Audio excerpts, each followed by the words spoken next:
Hi all, welcome back to my channel. കഴിഞ്ഞ എപ്പിസോഡിന്റെ അവസാനം ഡോഡോയ്ക്ക് നേരെ ബൈക്കിൽ വന്ന ഒരാൾ ആസിഡ് ഒഴിച്ച് പോകുമ്പോൾ ഗുവോൺ വന്ന് രക്ഷിക്കുന്നതാണല്ലേ നമ്മൾ കണ്ടത്.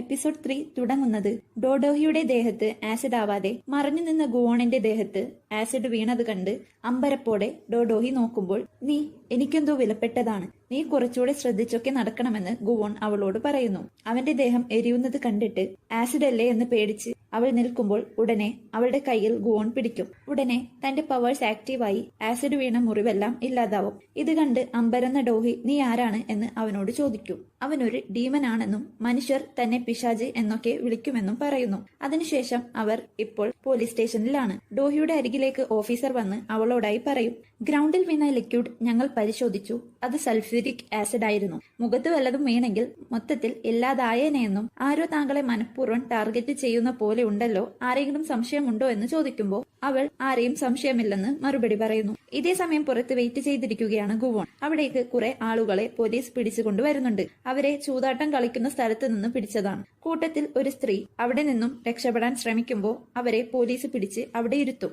അവരുടെയൊക്കെ ഡീറ്റെയിൽ ചെക്ക് ചെയ്യാനാണ്. ആ സ്ത്രീയെ കണ്ടിട്ട് വീടില്ലാതെ തെരുവിൽ അലയുന്ന ആളെ പോലുണ്ട്. അവിടുത്തെ ഒരു പോലീസ് ഗുവോണിന് ചായ കൊടുക്കുമ്പോൾ, ഞാൻ ഈ വൃത്തികെട്ട സാധനമൊന്നും കുടിക്കാറില്ലെന്ന് ഗുവോൺ പറയും. ഓ, നീയും നിന്റെ ഒരു ആറ്റിറ്റ്യൂഡ് എന്ന് അയാളും പറയും. അങ്ങനെ പോലീസ് ആ വീടില്ലാത്ത സ്ത്രീയുടെ ഡീറ്റെയിൽ നോക്കുമ്പോൾ അതിൽ നല്ല ടിപ് ടോപ്പ് ലുക്കിലുള്ള ആ സ്ത്രീയുടെ ഫോട്ടോ കാണിക്കുന്നുണ്ട്. അവരുടെ പേരുണ്ട്, പക്ഷേ അഡ്രസ് ഇല്ല. ആ ഡീറ്റെയിൽ ഒക്കെ ആ പോലീസ് ചെക്ക് ചെയ്ത് അവരെ ഇരുത്തിയ സ്ഥലം നോക്കുമ്പോൾ അവരെ കാണില്ല. അവരാ ഗ്യാപ്പിൽ ഗുവോൺ ഇരിക്കുന്നതിന്റെ അരികിൽ ചെന്നിട്ട് ഗുവോണിന് എടുത്തുവെച്ച ചായ തോണ്ടി കുടിച്ചുകൊണ്ട് അവനോടായി പറയും, നിന്റെ ജീവിതം ഇപ്പോ ഒരു നൂലിലാണ് നിൽക്കുന്നത്, നീ ഉടനെ മരിക്കുമെന്നൊക്കെ പറയും. അവൻ അതൊന്നും കാര്യമാക്കില്ല. ഉടനെ അവിടേക്ക് ഡോഹി വരുമ്പോൾ അവൻ അവളുടെ അരികിലേക്ക് ചെല്ലും. കൂടുതൽ ഡീറ്റെയിൽ കിട്ടിയാൽ തന്നെ അറിയിക്കണമെന്ന് ഡോഹി പറഞ്ഞിട്ട് അവർ രണ്ടും അവിടെ നിന്നും പോകും. ഉടനെ ആ പോലീസ് ഓഫീസേഴ്സ് പരസ്പരം ഇവർ തമ്മിൽ വിവാഹം കഴിക്കുമെന്ന് തോന്നുന്നു എന്നൊക്കെ പറയുന്നുണ്ട്. അങ്ങനെ പോകുന്ന വഴിയിൽ ഗുവോൺ ഡോഹിനോടായി പറയും, നിനക്ക് കുറച്ചുകൂടി സൂക്ഷിച്ചൂടെ, ഞാനൊരു സെക്കൻഡ് ലേറ്റ് ആയെങ്കിൽ എന്ത് സംഭവിച്ചേനെ, എന്റെ വിലപ്പെട്ട ടാറ്റു കരിഞ്ഞില്ലാണ്ടായേനെ എന്നൊക്കെ ഗുവോൺ പറയും.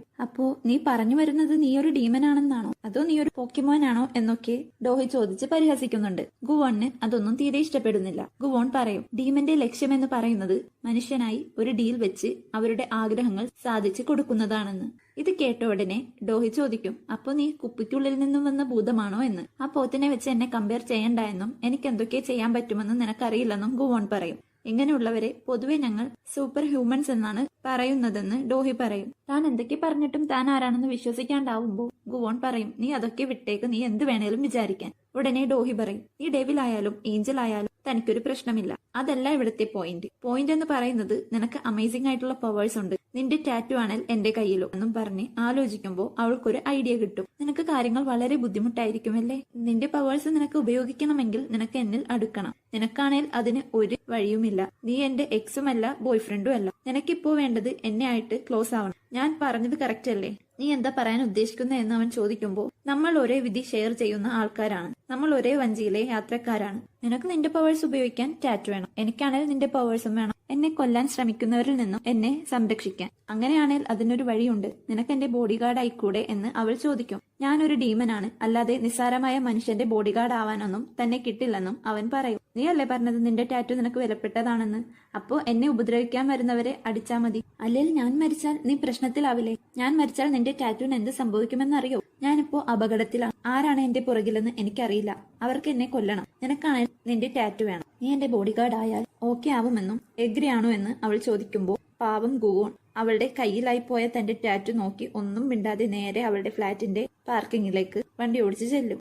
അവിടെ എത്തി എന്റെ ബോഡി ഗാർഡ് ആവാമോ എന്ന് അവൾ ചോദിക്കുന്നുണ്ട്. അവൻ അങ്ങനെ വണ്ടിയിൽ നിന്നും ഇറങ്ങി ചുറ്റും നോക്കുമ്പോൾ നീ എന്താ ചെയ്യുന്നതെന്ന് അവൾ ചോദിക്കും. ഇനിയും ആരെങ്കിലും ഉപദ്രവിക്കാൻ വന്നിട്ടുണ്ടോ എന്ന് നോക്കുകയാണെന്ന് അവൻ പറയുമ്പോൾ, ദേ ഇത്രയേ ഉള്ളൂ, ഇതാണ് ബോഡി ഗാർഡ് ചെയ്യേണ്ട പണിയെന്നും അവൾ പറയുമ്പോൾ, തനിക്ക് ബോഡി ഗാർഡ് ആവാൻ താല്പര്യമില്ല, നീ ഫ്ളാറ്റിലേക്ക് കയറി സെക്യൂരിറ്റി സിസ്റ്റം ഒക്കെ ഓക്കെ ആണോ എന്ന് നോക്കട്ടെ എന്ന് പറഞ്ഞ് അവർ രണ്ടും അങ്ങനെ മുകളിലേക്ക് പോകും. ഇതൊക്കെ കണ്ട് അവിടെ മറഞ്ഞിരുന്ന സൈക്കോ ഡോഡോഹിയെ ഉപദ്രവിക്കാൻ പറ്റാതെ പോയെന്ന ദേഷ്യത്തിൽ ആ സൈക്കോ തിരിച്ച് തന്റെ ഗോഡൌണിൽ വന്ന് അവളുടെ ഫോട്ടോ ഇങ്ങനെ നോക്കുന്നുണ്ട്. ഇതേ സമയം തന്റെ ഫൗണ്ടേഷൻ കമ്പനിയിൽ എത്തിയ ഗുവോൺ ബട്ട്ലറിനോട് പറയും, തന്റെ ടാറ്റു നിസ്സാരം ഒരു മനുഷ്യന്റെ കയ്യിലായിപ്പോയെന്നും അവളെ കൊല്ലാൻ ആരെങ്കിലും അതിക്രമിച്ചു വന്നാലോ, അവൾ എങ്ങാനും മരിച്ചു പോയാലോ, എന്റെ പവേഴ്സ് നഷ്ടപ്പെടും, പിന്നെ ഞാൻ എങ്ങനെ ഡീൽസ് വെക്കും എന്ന് ചോദിക്കുമ്പോ നീ അത്രയ്ക്ക് വിഷമിക്കുന്നുണ്ടെങ്കിൽ അവളുടെ ബോഡി ഗാർഡാവ്. എന്നിട്ട് അവിടെ ഇരുന്ന് ഡീമന്റെ ബുക്കിലെ റൂൾസ് വായിക്കും. ഡീമൻ മനുഷ്യനെ ഗാർഡിനെ പോലെ സംരക്ഷിക്കുമെന്ന്. അപ്പോ അതും ബോഡി ഗാർഡിനെ പോലെ തന്നെയാണല്ലോ എന്ന് ബട്ട്ലർ പറയും. പക്ഷേ ഗുവോണിന് അതിനൊട്ടും സമ്മതമല്ല. പെട്ടെന്ന് ഡോഹിയുടെ മെസ്സേജ് വരും. എന്റെ ബോഡി ഗാർഡ് ആവുന്നു, ഞാൻ ടാറ്റു ലേസർ ചെയ്ത് കളയാൻ പോവുകയാണ്, ഞാൻ ലേസർ ചെയ്യാൻ ബുക്ക് ചെയ്തിട്ടുണ്ടെന്നൊക്കെ ആണ് ആ മെസ്സേജിലുള്ളത്. ഇതൊക്കെ കണ്ട് ഗുവോണിന് വല്ലാതെ ദേഷ്യം വരുന്നുണ്ട്. ഇതേ സമയം ഡോഹി ടാറ്റു നോക്കിയിട്ട് തന്നെ 2 തവണയായി ഗുവോൺ രക്ഷിച്ചത് ആലോചിക്കുന്നുണ്ട്. ഉടനെ TV ന്യൂസിൽ തന്നെ കാണാൻ വരാൻ പറഞ്ഞ അവരുടെ ഓഫീസിലെ അയാൾ ആത്മഹത്യ ചെയ്ത ന്യൂസ് കാണിക്കുന്നുണ്ട്. അവൾ ഉടനെ മാഡം ജൂനെ വിളിച്ചിട്ട് നിങ്ങളുടെ കമ്പനിയിൽ കുഴപ്പമൊന്നുമില്ലല്ലോ, ആ മരിച്ചുപോയ ഫിനാൻസിന്റെ ഹെഡായ അദ്ദേഹം മരിക്കുന്നതിന് മുൻപ് അവളെ വിളിച്ചിട്ടുണ്ടായിരുന്നുവെന്നും എന്തോ അത്യാവശ്യമായി കാണണമെന്നും പറഞ്ഞായിരുന്നുവെന്നും ഡോഹി പറയുമ്പോ അതോർത്ത് നീ വിഷമിക്കണ്ട, നീ കമ്പനിയിലെ കാര്യങ്ങൾ ശ്രദ്ധിക്കെന്നും പറഞ്ഞ് മാഡം ജോ ഫോൺ വെക്കും.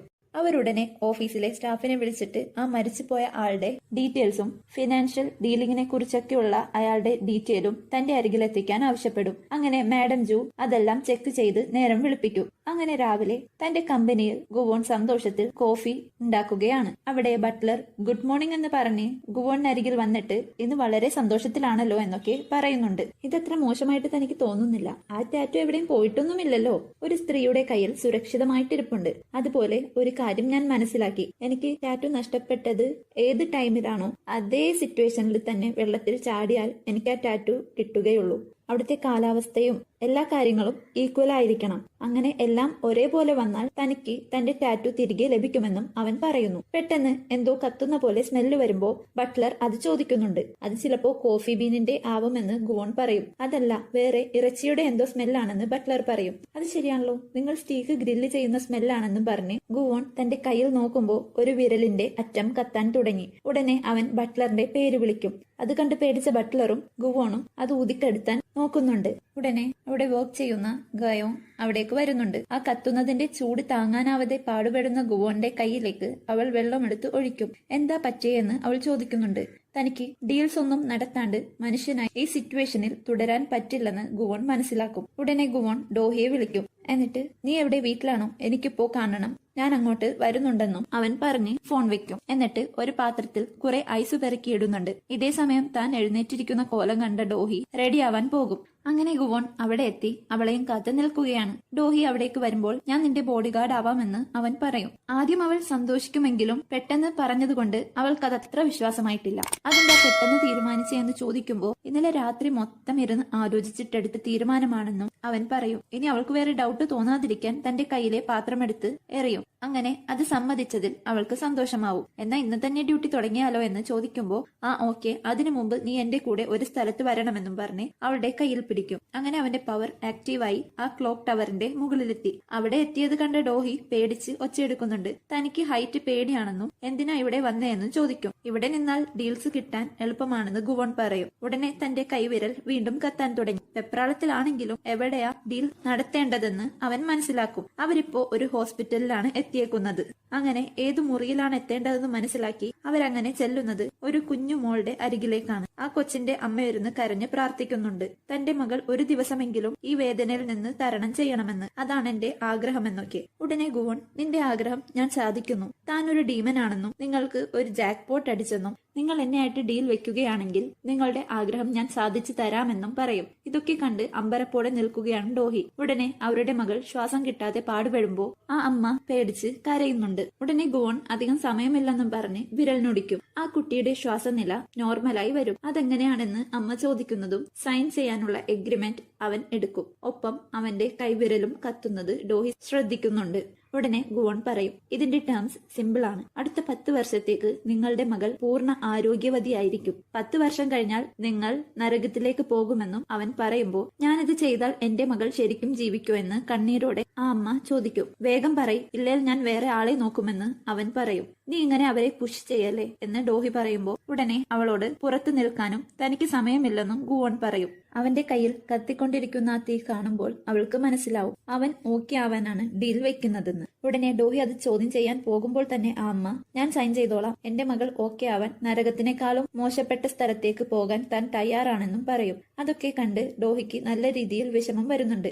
അങ്ങനെ അവർ പുറത്തെത്തി. തന്റെ ഡീൽ ഓക്കെ ആയി നടന്നതിന്റെ സന്തോഷത്തിൽ ഗുവോൺ, നല്ല കേക്ക് കിട്ടുന്ന സ്ഥലം അറിയോ, നിങ്ങളുടെ കമ്പനിയിൽ ഉണ്ടാവോ എന്ന് അവൻ ചോദിക്കുന്നുണ്ട്. താൻ എപ്പോഴും ഡീൽ നടത്തിയാൽ മധുരം കഴിച്ച് ആഘോഷിക്കാറുണ്ടെന്ന് അവൻ പറയും. അതെ, നീ തീയിലില്ലാതായാൽ എന്തു പറ്റും എന്ന് ചോദിക്കുമ്പോൾ അവൻ എരിഞ്ഞ് ഈ ലോകത്ത് നിന്ന് തന്നെ ഇല്ലാതാവുമെന്ന് പറയും. അതിനർത്ഥം നീ മരിക്കുമെന്നാണോ എന്ന് അവൾ ചോദിക്കുന്നുണ്ട്. മരണത്തിനേക്കാൾ ക്രൂവലായ ഒന്നാവുമെന്ന് അവൻ പറയും. ഓ, അപ്പൊ നീ നിന്നെ സേഫാക്കാനാണല്ലേ ഇങ്ങനെ ഡീൽസ് ഒക്കെ വെക്കുന്നേ.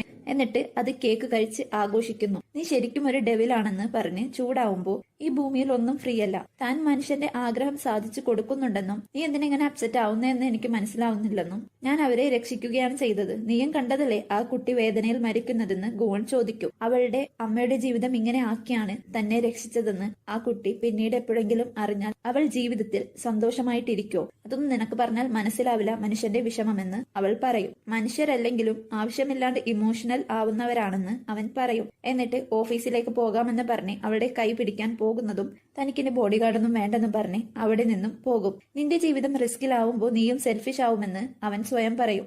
അങ്ങനെ രാത്രി മാഡം ജൂ തന്റെ കമ്പനിയിലെ ഫിനാൻസിന്റെ ആള് കൊല്ലപ്പെട്ടതിന് ഒരാളെ വിളിച്ചിട്ട്, നീ നിന്റെ ഡേർട്ടി ട്രിക്സ് ഉപയോഗിച്ച് ഒരാളെ കൊന്നു, നീ ചെയ്തതിന് നീ വലിയ വില കൊടുക്കേണ്ടി വരുമെന്നും പറഞ്ഞ് അയാളെ ഷൗട്ട് ചെയ്ത് അയാൾ അങ്ങനെ പുറത്തേക്ക് പോകുന്നുണ്ട്. അയാൾ പുറത്തേക്ക് ഇറങ്ങിയിട്ട് മാഡം ജൂവിനെ ദേഷ്യത്തിൽ കൈ ചുരുട്ടിപ്പിടിച്ച് നോക്കി നിൽക്കുന്നത് കാണിക്കും. ഇതേ സമയം ഗുവോൺ കേക്ക് കഴിച്ച് ആസ്വദിക്കുകയാണ്. അവിടേക്ക് ബട്ട്ലർ വരുമ്പോ താനൊരു ഡീൽ നടത്തിയെന്നും പറയും. ഇനി നിന്നെ കാണാൻ കഴിയില്ലെന്ന് കരുതി ഞാൻ വിഷമിച്ചു പോയി എന്ന് ബട്ട്ലർ പറയും. അതുപോലെ തന്നെ താനൊരു കാര്യം കണ്ടെത്തിയെന്ന് ബട്ട്ലർ പറയും. ടാറ്റു ട്രാൻസ്ഫർ ആയ ടൈമിൽ ഫുൾ കാലാവസ്ഥയും താൻ കണ്ടുപിടിച്ചെന്നും ഏറ്റവും ഇമ്പോർട്ടന്റ് ആയിട്ടുള്ള കാര്യം അന്ന് പൂർണ്ണചന്ദ്രനുള്ള രാത്രി ആയിരുന്നുവെന്നും 28 ദിവസം കൂടി ആയ അതേപോലെയുള്ള ഡേ വരുമെന്നും പറയുമ്പോൾ അത് വളരെയധികം ദിവസമില്ലേ എന്ന് ഗുവോൺ ചോദിക്കും. അതിനിപ്പോ എന്താ, ഡോഹിയുടെ ബോഡിഗാർഡ് ആയിട്ടല്ലേ ഇപ്പോ ഉള്ളതെന്നും അവൻ ചോദിക്കും. തന്റെ സേവനം അവൾക്ക് ആവശ്യമില്ലെന്ന് അവൾ പറഞ്ഞെന്ന് പറയുമ്പോൾ ഒരു ദിവസം കൊണ്ട് തന്നെ ജോലി പോയോ എന്ന് ബട്ട്ലർ ചോദിക്കും. അല്ലെങ്കിലും ഈ മനുഷ്യർ അത്യാഗ്രഹിയാണെന്നും അവൾ ഇനി എന്ത് പറഞ്ഞാലും അതെന്നെ ബാധിക്കുന്ന കാര്യമില്ലെന്നും ഗുവോൺ പറയും.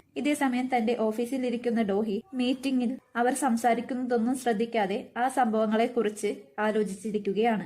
ആകെ ഒരു മൂഡ് ഓഫ്. അങ്ങനെ അവളുടെ ഓഫീസ് റൂമിൽ ഇരിക്കുന്ന ഡോഹിക്ക് അരികിലേക്ക് തന്റെ സെക്രട്ടറി വന്നിട്ട്, നിങ്ങൾ ചോദിച്ചതെല്ലാം വാങ്ങിയിട്ടുണ്ടെന്നും പറഞ്ഞ് പെപ്പർ സ്പ്രേ മുതൽ ഹാൻഡ് ഗൺ അടങ്ങിയേക്കുന്ന ഒരു ബോക്സ് അവൾക്ക് കൊടുക്കും.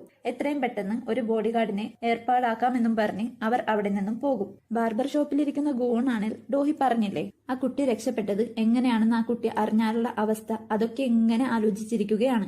അങ്ങനെ ഗുവോൺ ആ കുട്ടിയെ കാണാൻ ഹോസ്പിറ്റലിൽ ചെല്ലും. ആ കുട്ടിയാണെങ്കിൽ ഉഷാറായി വെള്ളം കുടിക്കാൻ എടുക്കാൻ വന്ന് തിരിയുന്നതും ഗുവോന്റെ ദേഹത്ത് തട്ടും. ഉടനെ അവളുടെ അച്ഛൻ വന്നിട്ട് സോറി പറയാൻ ആവശ്യപ്പെടും. അങ്ങനെ അവൾ സോറി പറയുമ്പോൾ അവൻ അവിടെ ഇരുന്നിട്ട് ആ കുട്ടിയുടെ പേര് വിളിച്ചിട്ട് മോളുടെ ആഗ്രഹം എന്താണെന്ന് ചോദിക്കും. ഉടനെ കൊച്ചിന്റെ അച്ഛൻ പറയും, അവളുടെ 10ാമത്തെ ബർത്ത്ഡേ ഹോസ്പിറ്റലിൽ നിന്ന് പുറത്തിറങ്ങി ആഘോഷിക്കണം, അതാണ് അവളുടെ ആഗ്രഹമെന്ന്. അതാണോ നിന്റെ ആഗ്രഹമെന്ന് ഗുവോൺ ചോദിക്കുമ്പോൾ അല്ല എന്ന് കുഞ്ഞ് തലയാട്ടും. പിന്നെന്താ നിന്റെ ആഗ്രഹമെന്ന് അച്ഛൻ ചോദിക്കുന്നുണ്ട്. ഉടനെ അവൾ ഗുവോന്റെ ചെവിയിലായി പറയും, ഞാൻ കാരണം എന്റെ അച്ഛനും അമ്മയും ഒരിക്കലും ബുദ്ധിമുട്ടരുതെന്ന്.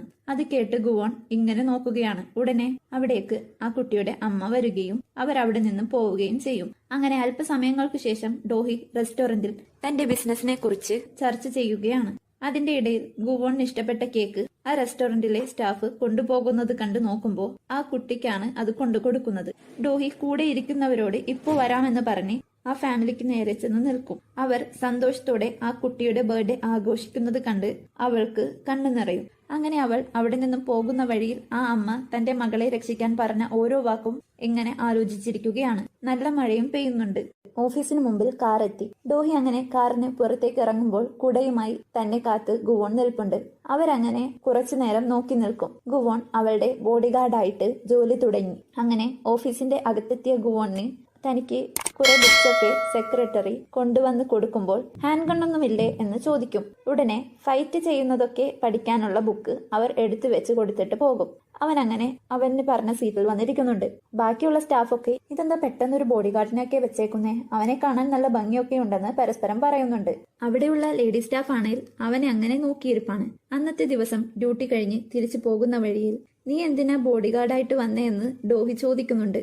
തന്റെ ജീവിതം ഇങ്ങനെ ഭയങ്കര പീസ്ഫുൾ ആയിട്ട് പോകുന്നത് ഭയങ്കര ബോറിംഗ് ആയിട്ടാണ് തോന്നുന്നത്. അപ്പോൾ പിന്നെ കുറച്ച് പ്രശ്നങ്ങളിൽ ചെന്ന് പെടാമെന്ന് ചിന്തിച്ചാണ് വന്നതെന്ന് അവൻ മറുപടി പറയും. നീ എന്തിനാ എന്നെ തിരിച്ചു വിളിച്ചേ? നിനക്ക് എന്റെ പവേഴ്സ് ആവശ്യമില്ലല്ലോ എന്ന് ചോദിക്കുമ്പോൾ അതിന് കാരണം ഒരു തെമ്മാടി വേണ്ടേ മറ്റൊന്നുമായി ഡീൽ ചെയ്യാനെന്ന് വെച്ചിട്ടാണെന്ന് അവൾ പറയും. നിനക്ക് ഫാമിലി ഒന്നുമില്ലേ? നീ എപ്പോഴാ ജനിച്ചേ? നിനക്ക് എത്ര വയസ്സായി എന്നൊക്കെ ഡോഹി അവനോട് ചോദിക്കുമ്പോൾ താൻ 200 വർഷത്തിന് മുകളിലായി ഇങ്ങനെ ജീവിക്കുന്നേ എന്ന് പറയും. ആ വയസ്സിന്റെ പ്രായമൊന്നും തനിക്ക് തോന്നുന്നില്ലല്ലോ. അപ്പോ അതിനു മുമ്പ് എവിടെയായിരുന്നു എന്ന് ഡോഹി ചോദിക്കുമ്പോൾ താൻ ഒരു മനുഷ്യനായിരുന്നുവെന്നും ആ മനുഷ്യനിൽ നിന്നും ദൈവം തന്നെ പ്രത്യേകം ഡീമനായി തിരഞ്ഞെടുത്തതാണെന്നും അവൻ പറയുമ്പോൾ അതിന് നീ സ്പെഷ്യൽ ആയതുകൊണ്ടൊന്നുമല്ല, നീ വെറും വിഡ്ഢി ആയതുകൊണ്ടാണ് നിന്നെ തിരഞ്ഞെടുത്തതെന്ന് ഡോഹി പറയും. ഉടനെ ഡോഹിക്ക് തന്റെ വളർത്തമ്മയായ മാഡം ജൂന്റെ മെസ്സേജ് വരും. ഞാൻ നിന്നെ വളരെയധികം സ്നേഹിക്കുന്നു ഡോഹി എന്നൊക്കെയാണ് ആ മെസ്സേജിൽ. ഇപ്പൊ എന്താണാവോ എന്ന് പറഞ്ഞ് അവൾ അവരെ ഫോൺ ചെയ്ത് നോക്കുന്നുണ്ട്. പക്ഷെ കോൾ കിട്ടുന്നില്ല.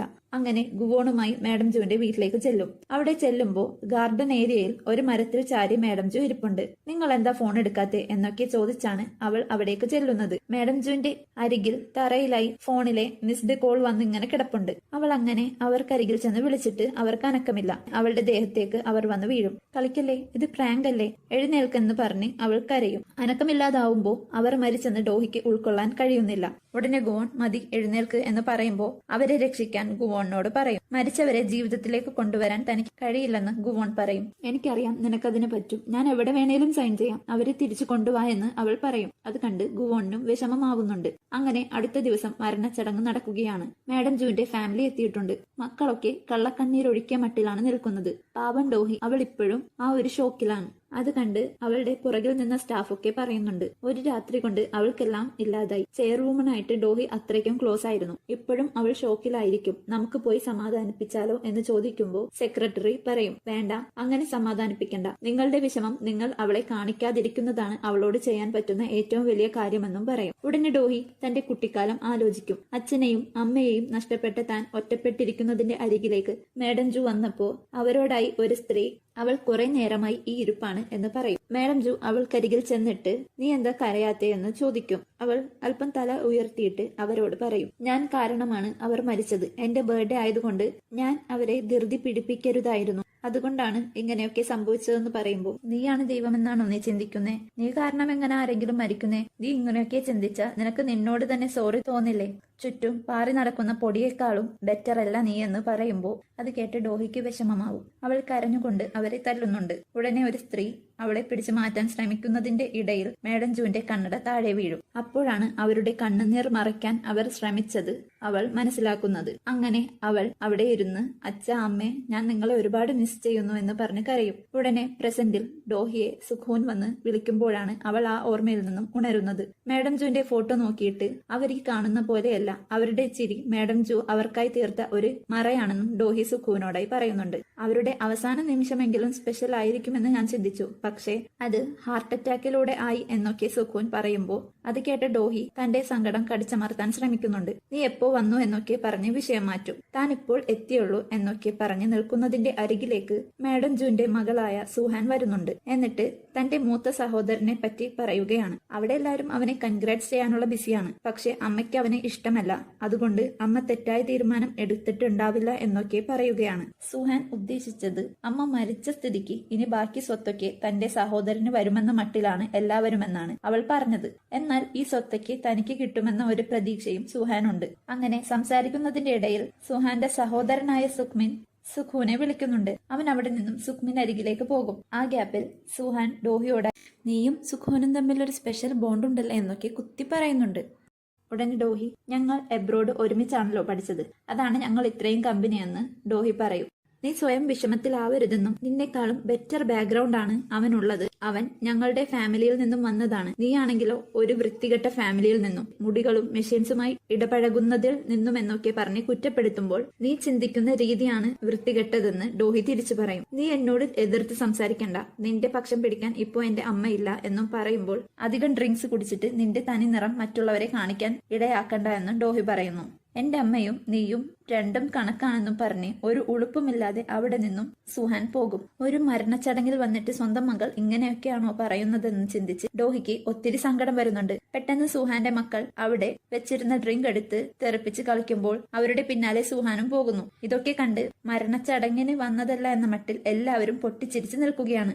ഇത് കണ്ടിട്ട് ഗുവോൺ ഇതൊരു സംസ്കാര ചടങ്ങാണോ അതോ പാർട്ടിയാണോ എന്ന് ചോദിക്കുന്നു. ഇതൊന്നും കണ്ടു നിൽക്കാനാവാതെ ഡോഹി അവിടെ നിന്നും പോകുന്നു. അതിന്റെ ഇടയിൽ ആ സൈക്കോ സെക്യൂരിറ്റി യൂണിഫോം ധരിച്ച് അവളെയും ശ്രദ്ധിച്ച് നേരെ CCTV റൂമിലേക്ക് കയറുന്നത് കാണിക്കുന്നു. അവൾ നേരെ മാഡം ജൂന് ഇഷ്ടപ്പെട്ട ആ ഗാർഡൻ ഏരിയയിലേക്ക് ചെല്ലുന്നു. അവിടെ അവർ രണ്ടുപേരും ഒരുമിച്ച് ചെലവിട്ട നിമിഷങ്ങൾ ഓർത്ത് അവളുടെ കണ്ണൊക്കെ നിറയുന്നുണ്ട്. പെട്ടെന്ന് അവിടേക്ക് മാഡം ജൂന്റെ പേരക്കുട്ടിയായ ജിയോങ് സിഗരറ്റ് വലിക്കാൻ അവിടേക്ക് വരുന്നുണ്ട്. മാഡം ജൂന് സിഗരറ്റിന്റെ സ്മെല്ല് ഇഷ്ടമല്ലെന്ന് അവൾ പറയുമ്പോൾ അതിന് മുത്തശ്ശി പോയില്ലേ, ഇനി ഇതെല്ലാം എന്റെ അച്ഛനും എനിക്കും അവകാശപ്പെട്ടതാണെന്നും ഇതൊരു സന്തോഷമുള്ള ദിവസമാണെന്നും അവൻ പറഞ്ഞ് സിഗരറ്റ് വലിക്കാൻ പോകുന്നതും ഡോഹി വന്ന് അതെടുത്ത് കളയും. അവൻ ദേഷ്യത്തിൽ അവളെ നോക്കുമ്പോൾ ഉടനെ അവിടേക്ക് ഗുവോൺ വരുന്നുണ്ട്. നീ ആരാ എന്ന് ഗുവോണിനോടായി അവൻ ചോദിക്കുന്നുണ്ട്. ഞാൻ ഡോഹിയിൽ നിന്നും വേർപെടുത്തി മാറ്റാൻ പറ്റാത്ത ഒരാളാണെന്നും എന്നാൽ എക്സോ ബോയ്ഫ്രണ്ടോ ഒന്നുമല്ല എന്നും പറയും. ഓ, നീ അവളുടെ ബോഡി ഗാർഡാണോ എന്നും ചോദിച്ച് അവൻ അവിടെ നിന്നും പോകാൻ ഡോറ് തുറക്കുന്നതും ഗുവോൺ ഡോഹിയുടെ കയ്യിൽ പിടിച്ച് തന്റെ പവർ ആക്ടിവേറ്റ് ആക്കും. ഉടനെ ആ ഡോറ് ജിയോങ്ങിന്റെ മുഖത്ത് തന്നെ അടിച്ചുകൊള്ളും.